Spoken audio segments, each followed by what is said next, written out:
ময়ূর পিফল ফেজিয়ানিডি পরিবারের অন্তর্ভুক্ত অত্যন্ত সুন্দর আর মনোমুগ্ধকর একটি পাখি।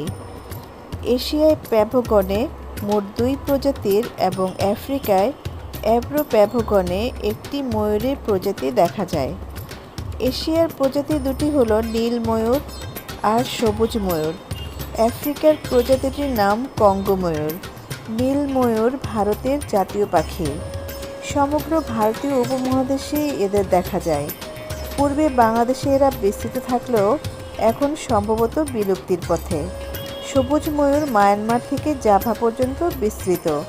আশঙ্কাজনক হারে বিশ্বব্যাপী কমে যাচ্ছে বলে এরা বিস্তৃত প্রজাতি হিসেবে বিবেচিত।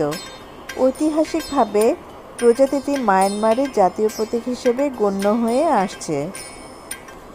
ময়ূরের সব প্রজাতি সাধারণত বনে